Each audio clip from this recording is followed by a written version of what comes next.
So,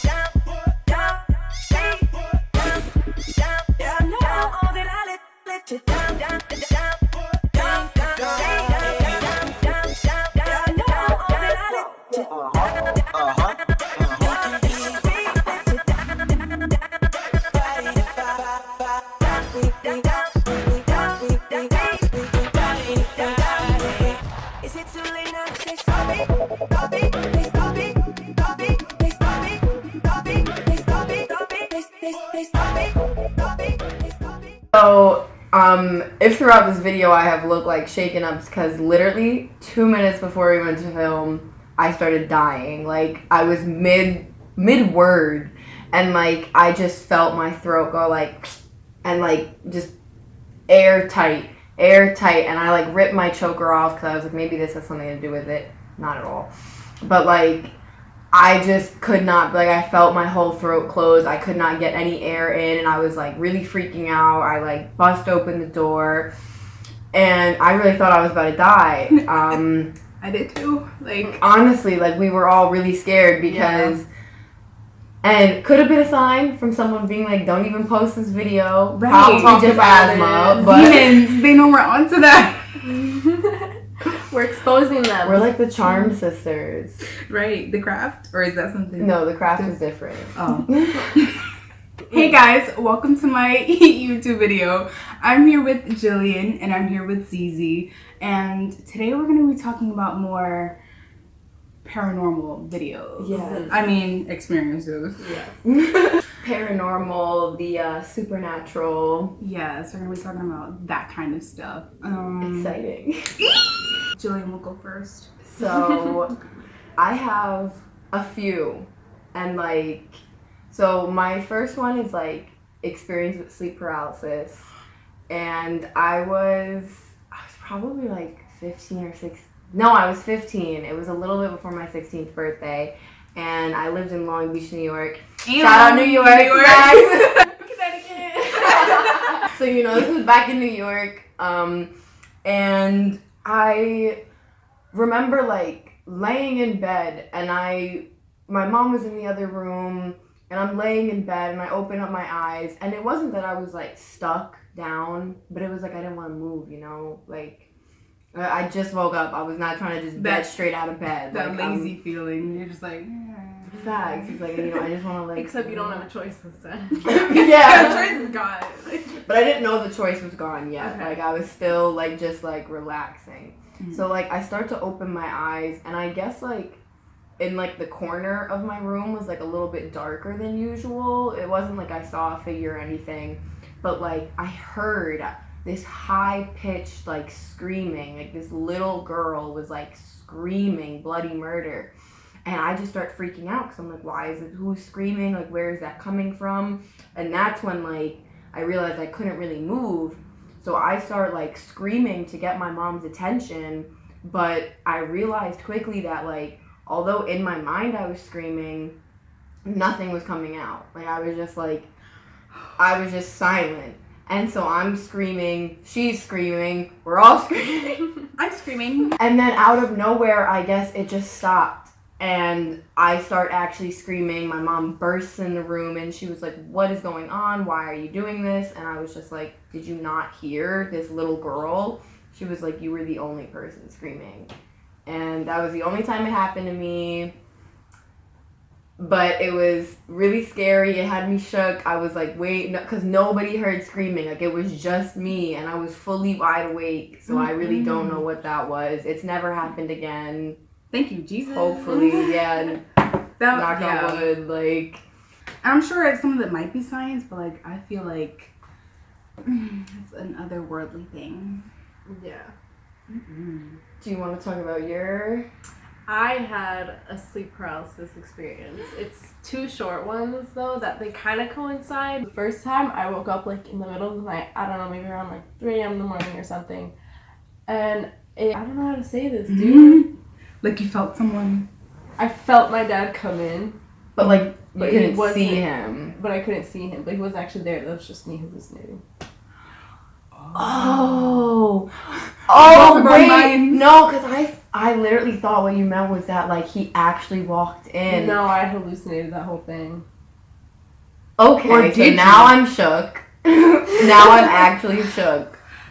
This is live. Yeah, that's live reaction. Okay, so did you really hallucinate? Yeah, because even though I wasn't facing the wall, I felt his presence, and like I could hear him coming in, and like Bro. I was facing the wall, and so I heard him just like bust into my door, and my family is Muslim, so he was just reciting verses from the Quran. I don't know what he was reciting, but I just knew that he was, and I was facing the wall, and like I couldn't move or anything, and I was just so confused.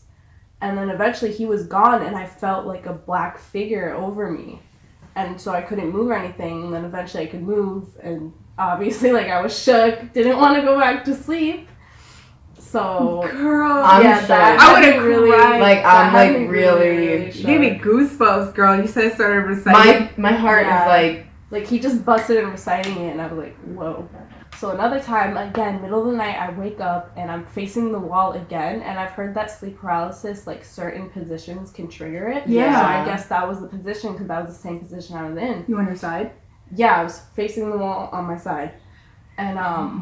And so this time I felt a black figure over me, and I was just really freaked out, and I was trying to be like, who are you? Like, and I was just trying to scream, and I was trying to like do something, because I was completely freaked out. Like, there's this black figure over me, I don't know what it is, and I just couldn't. Like, yeah, and it just felt forever till I could finally move again, and like that one wasn't as intense, but it just freaked me out, especially since they like coincided with each other. Oh my god. So, like I said, science has explained sleep paralysis, and shout out to all the scientists who do all that work. Y'all know way more than me. I'm not about to pretend I'm no Harvard scholar.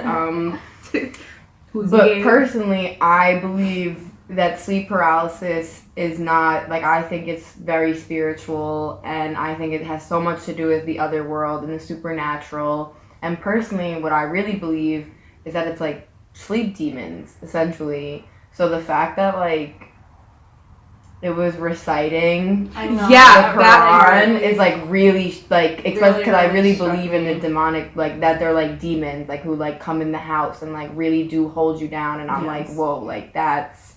Yes. That gave me oh my god, goosebumps, literally. Yeah, I'm really glad it's only happened to me once, because I know, like, a family, like, an entire family where, like, the mom, the son, the daughter, the dad, they all experience sleep paralysis, and they all see the same exact thing. And that's why I don't believe that this is medical. That's why I really believe that this is spiritual, because how are they all experiencing, like, I get that they're family, but it's like, come on, we're not, like, clones now. Like, they're all experiencing the same thing. It's all in the same house. Like, they all live together. It's not like they're, like, in separate colleges. Like, yeah, I read somewhere that even talking about sleep paralysis, like, increases your chances of getting it. So that's why even talking about it makes me nervous. There's a documentary, actually, that I refused to watch when I first started learning about sleep paralysis, because I was like, I'm going to watch it and I'm going to get it. And you know what happened? That's when I got it. I watched it. I didn't. I still, to this day, have not. I watched it. I'm gonna be mad nervous tonight. Me too. Oh my god. And even when I made that like paranormal video or whatever, and I was talking about sleep paralysis, I hadn't gotten it in like months. And then as soon as I started talking about it, we woke up the demons. You know what? I feel like that because I've been watching a lot of scary movies and like podcasts. Maybe. Honestly, with your whole throat thing, I thought maybe that was something trying to shut you up. That's what I honestly thought. Literally 2 minutes before we went to film, I started dying. Like, I was mid-word, and like I just felt my throat go like, and like just airtight. And I like ripped my choker off because I was like, maybe this has something to do with it. And it could have been a sign from someone being like, don't even post this video. Right. Probably just asthma. But demons, they know we're onto that. I thought she ate something. Like she thought she ate my... Wait. She thought I ate my necklace. Okay, there we go. Yeah, because I'm like, okay, I know like stuff have choking hazards and it'll be like not for ages 2 and up. And I'm like, I know she didn't do that. And I didn't see it on her throat either. So I was like, I yanked it off. She really said, like, I'm trying to give her the water bottle. She's like, no. Because I knew it wasn't gonna...